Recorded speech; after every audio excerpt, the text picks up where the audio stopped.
Hey all, to jump right into it, as you may have seen on the title, today is a candle haul and book pairing because I bought some candles and thought, hey, wouldn't it be fun to think about what books I would pair with these, especially because they're bookish candles, and here we are. Now I did buy these candles from Frostbeard Studio, which is a bookish candle company, but I'm not affiliated in any way. I will have a link down below for a discount code, but that is purely linked to my rewards points as a customer. I don't remember where I first heard about this company, if I'm being honest, but I've been buying their candles when I can for a couple years and really enjoy them. So without further ado, here is my spring haul. I don't think they mail them in this box anymore. I'm not gonna lie to you, this is an old box that I pulled out for these candles, but I ordered 4 from their spring and permanent collection. 2 of these are repurchases and 2 are brand new. So there they are, and I will talk about them all individually as well as their book pairings. So to start with my repurchases, the candles I loved enough that I decided to buy them again. The first one is actually a wild card, or was for me when I first bought it.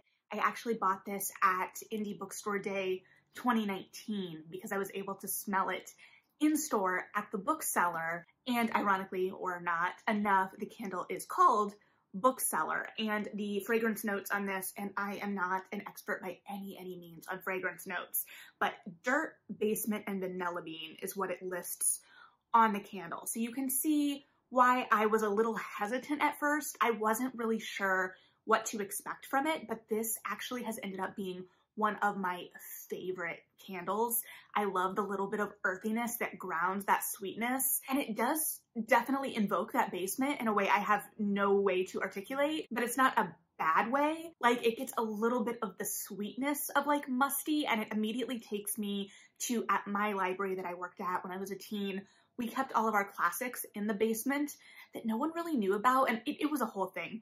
But a lot of them were a little bit damaged from water, and so there was a mustiness to it, and it wasn't necessarily pleasant, but this candle kind of invokes that memory and makes it a pleasant smell. So I don't know, I love this candle. And then my second repurchase, and actually the one I am burning as I'm filming, because now that I have backups I can burn these candles more again, is a Sexy Librarian. The notes are rosewood, lilac, and musk, so it again has that little bit of something to ground the sweetness. There is a candle that I didn't buy but have smelled in store back again in 2019, Pemberley Gardens, which, you know, is kind of obvious, but that one is a lot more rose forward, and it was a little bit too sweet for me, to be completely honest. So that's another floral that exists in their spring collection that I don't have, but if you like that, would be right up your alley. But this, I think, is a way to have that floral spring smell and then ground it a little bit. I really love this candle. And then of my 2 new candles, the first one is from the spring collection as well. Those other 2 were technically spring collections, but they were bring them back candles, so they weren't like part of the main spring line for this year. I don't know, but if you buy the candles, they'll keep bringing them back. So if you're interested in them, please do that. But what I bought of this year's official spring collection was Gatsby's Mansion. It has champagne, sea mist, and daisy in it. I was expecting something lighter with this one, and that's definitely what we got. I'm not gonna lie to you, when I smell this, because this is not the first time I've opened these candles, I put them in this box clearly, I get a little bit of Airhead. And that's not a bad thing. Airheads are my favorite, and I clearly haven't burned these yet, but this definitely makes me think of green Airhead, and green probably just because it is green, but there is a little bit of that sweetness there for sure with this one. I'm very excited to burn this and see what it smells like burning. And then the last candle I picked up is part of their permanent collection, and one I've had my eye on for years and never actually bought, but I finally bought it, and I definitely think it goes with the spring theme, and that is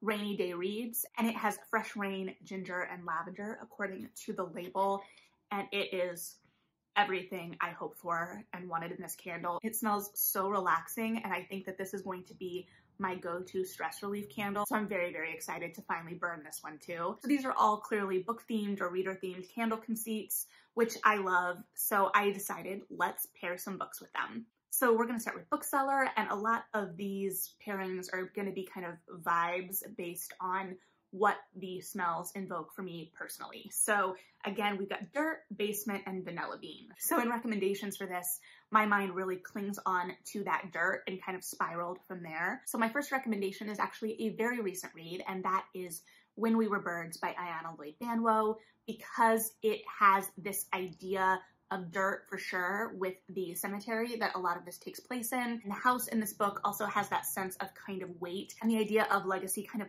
fits into those themes for me mentally as well. So even if we don't necessarily know that the house is like falling down or decrepit as much, it feels like it's in that same kind of emotional space. And I think that kind of dirt, that decay, the title bookseller, this idea that you have a place where a lot of information lives and is stored. So all of that is kind of living in my mind in this pairing. And there is definitely that legacy in the family in When We Were Birds as well. And spinning off of that legacy and decay idea, Mexican Gothic by Silvia Moreno Garcia. I don't think I could talk about dirt or legacies or decay without talking about this book. It's one of my favorites. It's amazing. If you haven't read it yet and like Gothics, definitely pick it up. I think the paperback has some really great interior art as well, but it takes the best of the Gothic form and uses it in really smart ways to highlight really important cultural commentary. And it's sinister and weird and also a little romantic. I love this book so, so much. And staying with families, but a little sinister, A Dark and Starless Forest by Sarah Hallowell. This also has the dirt in the sense of the woods, because the woods play so prominently here. So you've got the sweetness of these young women coming into their own, finding their power, having strong filial bonds, and then the sinister of what the heck is going on, the forest, why these girls are disappearing, all of it. And they're all seeking and coming into knowledge of themselves and the world around them. So I would definitely pair this book with this candle for sure. More decrepit and sinister family legacies, Gallant by V.E. Schwab, her new middle grade. This is also a very recent release in title, but fits here very well. It's the closest to Mexican Gothic in terms of kind of like failing family legacies, but it's a little bit more supernatural. And like I said in my talk about this book, it kind of exists in the same realm for me as like Coraline or the Book of Lost Things, but there is also like a garden in this book. So we've got like the decrepit house, really important ideas of the garden, and we've got a young woman coming into her own and kind of discovering herself and the world around her. So we've got the sinister and the sweet in here as well. And then like the furthest we can go into the weird, The Library at Mount Char by Scott Hawkins. This also kind of features a found family or created family of sorts in similar ways to A Dark and Starless Forest, but they all exist within this library bookseller, and it's dark and weird and gritty, and you're like, what the heck is going on? In the best possible way, at least for me.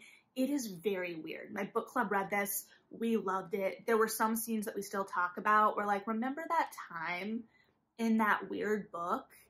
And yeah, so this was, I think, one of our last reads before, you know, the world kind of went to poo, and it was a great time. I hear people requesting recs for books similar to this all the time, and it's a really hard ask because this kind of exists in its own space, at least for me as a reader.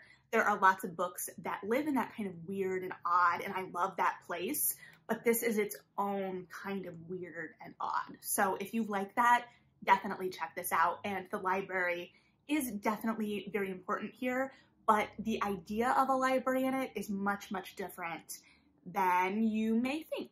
So that's that, I guess. And then to finish us up, For the Wolf by Hannah Witten. Here, it's again the dirt, I think, that's really sticking out to me, because this mostly takes place in a forest, and the forest lives and breathes and can take from you in a kind of sinister way. It's kind of a cross between Little Red Riding Hood and Beauty and the Beast in terms of what it's pulling from source material wise, the stories it's pulling on, the themes. So there is a library that features in this for sure, and the sequel comes out within the next couple months. I'm very excited about it. It's going to be very dark, I anticipate, because it's going to be following Red's sister, and her storyline in this book went much darker than I was anticipating. So very excited about that. But when you're looking for something with a little bit of that danger, that little bit of edge beneath the surface of the sweet, like the familiar, this definitely comes to mind, and I think that fits within this candle. So all of these books kind of have something dangerous lurking underneath the surface, and there's something familiar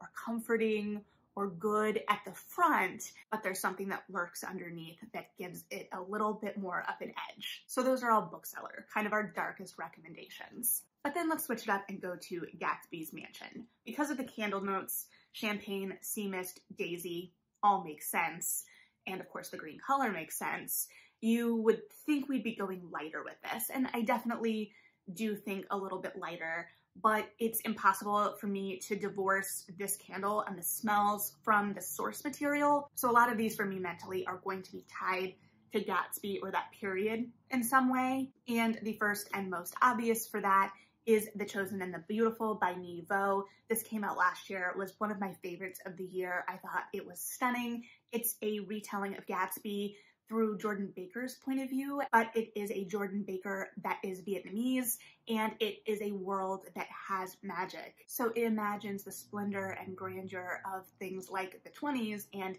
Gatsby's parties in particular, with that little bit of danger underneath the surface that's always kind of there within the parties themselves, right? Because anytime you're looking at something so grandiose, it's like that scene in Crazy Rich Asians, which we'll get to, where everything is kind of warped as she's fleeing the party, and you've got all of this opulence of the wedding reception, and everything is over the top and grandiose, but there's that really dark underbelly and how it can easily tip into the sinister. I'm gonna go back to that word, I think, a lot. I think that's one of the words that is stuck in my head today.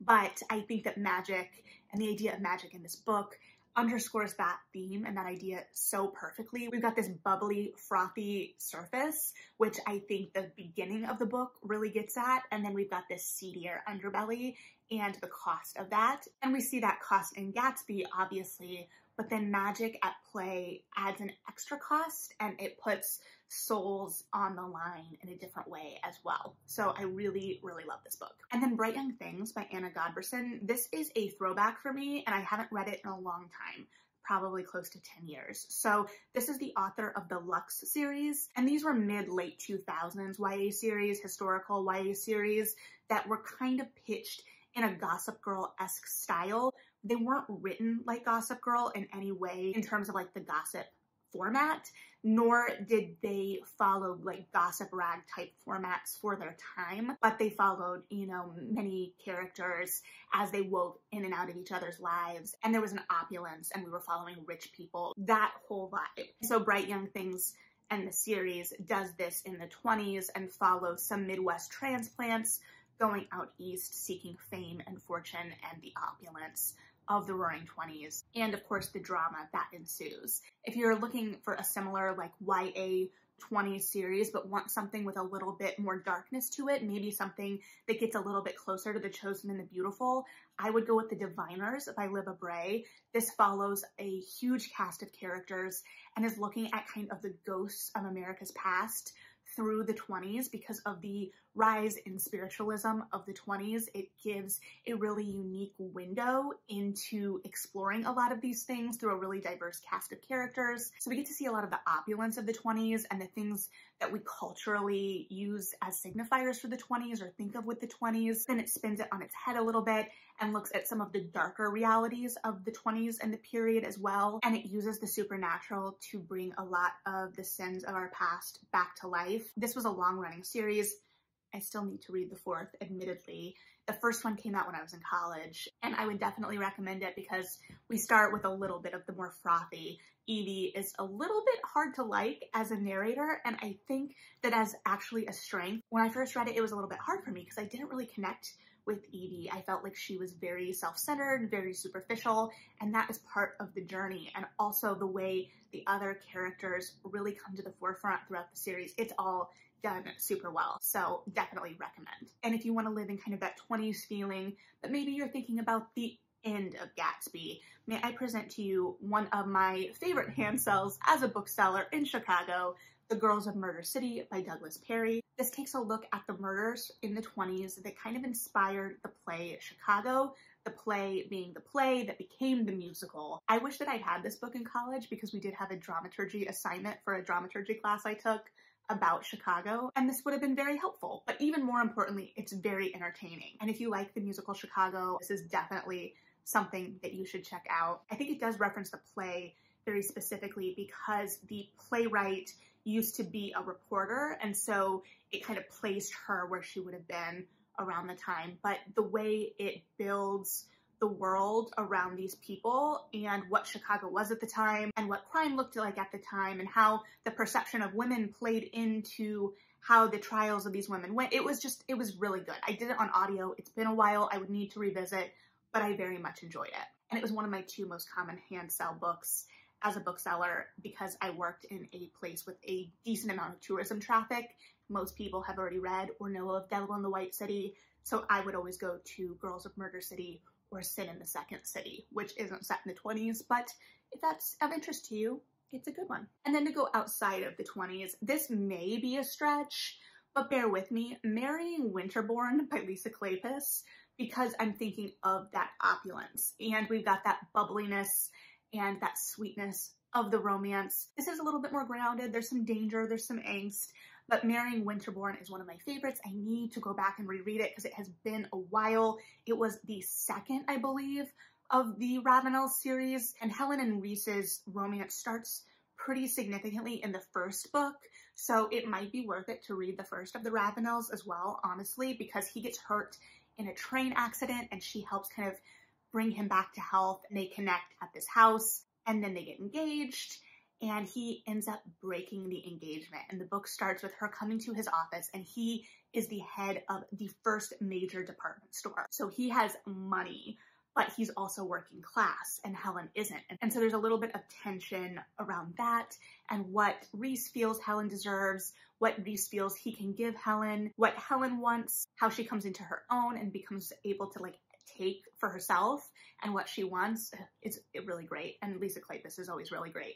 I am convincing myself in this moment to reread this book, and so should you, and this candle would go great with it. And then both titles I've technically mentioned while recommending other titles within this, but both Gossip Girl and Crazy Rich Asians would, I think, fit here for different reasons. Crazy Rich Asians is opulent and fun, and it is a little grounded, but it's a little absurd. If you haven't read the book, the movie gets at the spirit of it, but the book is a little bit more involved, a little denser at some places. While the movie is a rom-com, the book itself isn't a rom-com in the way we would think of it now, I would say, but is a lot of fun. I really enjoy it. Gossip Girl, I have an interesting relationship with. The books have been recently re-released with new covers. I haven't read them to know if they're the same. By the same, I mean if they pulled any shenanigans like they did with Sweet Valley High and changing details to kind of update it. I will say I have admittedly only read the first Gossip Girl book, despite the fact that those books were inescapable when I was a teen. And I think that's a larger conversation for another day too, so let me know if you're interested in that one. But the way that the young adult market has shifted, the Gossip Girl series was very long, they were all paperbacks, the books themselves were very short, and that was very common of the time. There were lots of series in paperback, YA released straight to paperback period, shorter books. There was a big shift that happened in that early YA boom for sure. But the Gossip Girl books, the first book I just didn't like. And I don't know if part of it is that it relied very heavily on shock value, and that was part of its appeal. But I don't know, and I say this as a teen reader who was also reading romance novels like Bridgerton and Julie Garwood, but I don't know if that just pushed me a little too far out of my comfort zone. But at the same time, I really enjoyed the show the first couple of seasons. I remember talking about that limo scene in English first period. We were supposed to be doing poetry worksheets, and we were just like, did you see that scene? So I don't know that that was it. I just remember really not liking the book. I remember it being one of my first 1-star ratings. At the same time, I see a lot of parallels of Gilded Age literature and influence and opulence within that book. So, well, within that series. So I think there's a lot there. I think I might need to go back and revisit, but I definitely think it gets at a similar opulence and frothiness. And like I said, they've been recently re-released, so might be worth checking out. And then let's go to Sexy Librarian. This is Rosewood, Lilac, and Musk. Unsurprisingly, my recommendations here are going to be very romance heavy, if not all romance. I think they're all romance. I am taking some liberties though, in that it's not romances about librarians, but all of the recommendations have a protagonist who is scholarly in some way. So it's close enough for me. If it's not close enough for you, I am sorry that I let you down on the sexy librarians. But my first recommendation is My Fake Rake by Eva Leigh. This is the first of a trilogy, and while our protagonists are scholars rather than librarians, the lending library is a very important setting in this book, so I think it still works. So in this, Grace is kind of a wallflower. She's studious, she's a scholar, she's a scientist, and she's decided that she wants to catch the eye of this really famous gentleman scientist. And she wants to catch his eye to be his wife, but also then a scientific partner, and to be able to go on expeditions and do research. And so her solution to this is that she obviously needs to be seen as desirable and sought after. And so clearly she needs to enlist her friend Sebastian to pretend to be a rake going after her. Obviously. So you've got some fake dating in this, you've got friends to lovers, you've got a sassy duke giving rake lessons, and a man who isn't so great at being a rake, but is trying real hard, and a great ending scene. I really enjoyed this one for sure. And then you've got, no surprise, The Secret History of the Pink Carnation by Lauren Willig. This whole series counts, I think, but we've got that really specific framing device of Eloise going after research on the Pink Carnation. So we see her digging through the family archives, and the story is told through that framing device of her learning about this history, and she gets her own romance as well. And in this one, our purple gentian isn't so much masquerading as a fop to hide a secret identity, but as a scientist. So we've got scholars all over the place in this one, but also spies and romance. And then we've got The Lady's Guide to Celestial Mechanics by Olivia WAITE. This was the first sapphic historical romance I've read, and admittedly, I still haven't read a whole lot, but for now, this is still my favorite. At the beginning of this, Lucy watches her lover marrying someone else, and so when she gets a letter from the Countess of Moth looking for someone to translate a specific astronomy text, she sees this as her opportunity to break in to the scientific world, even without her father and his backing. But when she gets to Catherine, the Countess of Moth, feelings become a little bit more complicated, and I love how this explores the intimacy both of Lucy and Catherine's relationship, and it obviously looks at the struggles that Lucy faces trying to break into the scientific community as a woman. But I also love the journey it builds for Catherine and how she feels kind of removed and views her husband's work, her late husband's work, as this important thing that she is trying to forward or continue, and she doesn't view her own work with the same importance as what Lucy is doing. She's a very gifted embroiderer, and the narrative takes that super seriously, and I love watching Catherine's journey as she kind of stops minimizing her own work, and the relationship between the two of them is also obviously super lovely. But from a sexy librarian perspective, a sexy scholar perspective, that I guess would technically still be Lucy. And then Take a Hint, Dani Brown by Talia Hibbert. Obviously, Dani Brown is an academic, she's a professor, and she's very accepting of her sexuality, but it is Zaf, her partner in this book, that is the romantic. He listens to romance novels at work as a security guard in Dani's building, and it's just a lot of fun. And we get to see Dani come out of her shell emotionally as Zaf provides a safe place to do that. And of course, as it is Talia Hibbert, it is super funny as well. And then finally, for our sexy librarians or sexy scholars, unfortunately, is A Notorious Vow by JOANNA SHUPE. This is probably my favorite JOANNA SHUPE. This is another one I need to go back and reread. It follows Christina, a woman from London who comes to New York to seek a wealthy husband, and unfortunately, her parents have someone in mind who is not a good match. He's not a good guy. He's much, much older. He's creepy. It's just not going to go well. And she gets Oliver, who I believe is her neighbor in this, to agree to a platonic marriage. Oliver had no interest in marriage. Christina kind of forced her way into his life. He's much more focused as an inventor, has been much more reclusive, and Christina just kind of barrels into his world. So this has that kind of marriage of convenience trope that I admittedly love. I will say that it also has some like villainous turns in the third act that to some may read a little bit more over the top. I don't know. As I've said before, especially in relation to Lisa KLEYPAS in my historicals particularly, I don't mind a little bit more of those like outside forces, outside antagonists, but I know it's a delicate balance for some. I will say on this one, I did download the audiobook when it was on sale on Libro.fm because it is my favorite JOANNA SHUPE, and I thought I could just listen to it again for a comfort read, something familiar. And I unfortunately did not click with the audio version. I didn't get through it. So I would personally recommend doing this one physically, but that is also a personal preference. And then let's wrap it up with rainy day reads, our last candle. Fresh rain, ginger, lavender. I'm thinking comforting or something a little bit more languid and lyrical. So with that in mind, my first recommendation would be This Close to Okay by Lisa Cross Smith. This also starts out in the rain and follows Tally, a recently divorced therapist, as she's driving home and she sees a man on a bridge standing too close to the edge for her comfort. So she stops and kind of manages to get him in the car with her, and this man, Emmett, ends up staying at her house for the weekend. And it's dual perspective, but it follows this weekend and kind of unravels some of the secrets of both Tally and Emmett in terms of what has brought them both to where they are. And we're obviously getting closer and closer to what drove Emmett to that bridge and what was going on. So it does deal with some serious subject matter and there's some high emotions in the book, but there is also just such a lyricism to it. And as I've said before, the way that Lisa Cross Smith can write stillness is just impeccable. There is a sense of those quiet moments and the weight to them, and you can feel those kinds of glances and silent conversations in a much different way than I get from other narratives. So I just really, really like it. And so the tone kind of matches, and I think that a lot of the emotions that our characters are dealing with as well can kind of deal with that calming hand. And I think that the narrative kind of acts as that calming hand, but we also see how that can be used as a front to kind of cover some of these emotions that we may not want to deal with.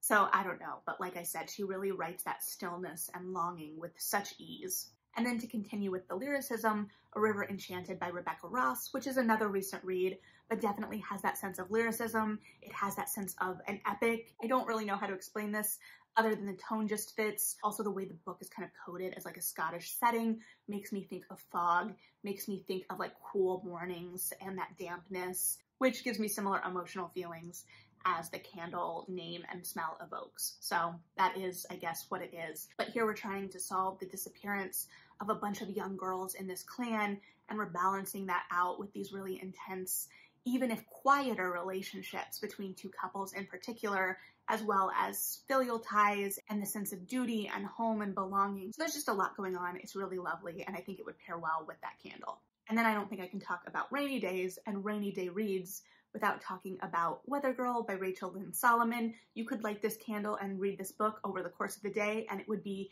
a rainy day well spent. But this book follows a weather girl, weather woman at a news station as her bosses are really making her life very difficult because they are a divorced couple and they're constantly at each other's throats. And she bonds with one of the sportscasters over how miserable their lives kind of are because of this antagonism in the workplace. And through this, they come up with the idea to try and get them back together, which admittedly is my least favorite part of the book, but they become closer through this plan. But our protagonist, Ari, also has recently come out of a breakup of an engagement. And it talks about one of the reasons that engagement ended is because her ex-fiance felt like she was always kind of putting on this sunny persona, and it explores her journey with depression. And Russell, her love interest in this book, is able to kind of get behind that wall a little bit. And Russell is also wonderful and charming in his own right. But regardless, this is a really lovely romance that has a little bit of a tinge of sadness to it that grounds it a little bit. And Ari in the book, her favorite weather is when it rains. So reading it with a rainy day reads candle is definitely fitting. And then If I Had Your Face by Frances Cha. This was one of my favorite books of 2020, and it takes a look at three very different women in Korea in the same apartment building. They're all at very different places in their lives, but it kind of shows how society is holding all of them back in different ways and what kind of cultural ideas may be playing into their circumstances. At the same time, at least one of the young women isn't necessarily likable. She's a little pricklier. And so these are all complex women, and we're presented with the complex, difficult choices that they've had to or will have to make in life. But the tone of this, I think, especially plays into this candle. It is a little bit of a slow creep. There's a tension to the prose, but we don't really know where it's all building to until the end. And it's a quieter tension as well, because so much of the conflict for these women is quieter, is more internal. And I don't mean that to say that those conflicts are small, but just that they're not as active against an outside force, because in a lot of ways we're looking at how society is shaping these lives and how they are making choices within the system they're in. But it definitely looks at beauty standards within the context of this, hence the title. But I definitely think the tone and the pacing are what fit to this candle for me in this instance. And then finally, to finish it up, I would recommend for the Rainy Day Reads candle, Lily and Boxfish Takes a Walk by Kathleen Rooney. This book was a surprise to me when I read it, and it is still such a delight to think about because it was such a surprise. It is about a woman, Lillian Boxfish, who lives in New York City. She's walking through her neighborhood toward the end of her life and thinking about her life in this place, the memories and how her life has unrolled in this space. It's very reflective and very much like a memory book, I say, because I think of memory plays when you're moving in and out of memory. It feels very similar, just I don't know the book term, I guess, for that. But it doesn't feel melancholy. It feels like a celebration of a life and a life well lived. And there are regrets at turns, but we don't live in them. And there are celebrations and appreciations of the small moments that can make a life, and it's just really lovely. And as I recently lost my grandpa, who I loved very dearly, I thought of this book as well, because I think that it would be lovely to have something like this from a loved one, this recollection. But like I said, the way it can make importance of the small moments that we often overlook. It's also a very tight novel. It doesn't feel overlong. It doesn't feel overwrought. It is just filled with a lot of heart. I picked this up on a whim when it came out when I was a bookseller, and I've never regretted it. I went on to hand sell it as much as I could, but as the candle has these comforting notes, I think that there is a comfort in the reflection and the familiarity of the narrative, and I think they would pair really well together. And I think this is another book that you could get through in an afternoon. And when I think of rainy day reads, I think of curling up on the couch with a book and only coming up for air when I'm finished. So thank you for indulging me if you have stayed this long, and hopefully one of these books has tickled your fancy in some way. If one of the candles has tickled your fancy as well, I will have that. I believe it's a 10% off code below as well. But again, not affiliated, just purely linked with like my rewards points. I might get some money off in the future. That being the case though, maybe then I could do more seasonal candle hauls and book pairings. Or maybe you're like Melody, we don't care. And either way is fine. And until next time, I guess, have a good one, read something good, and yeah.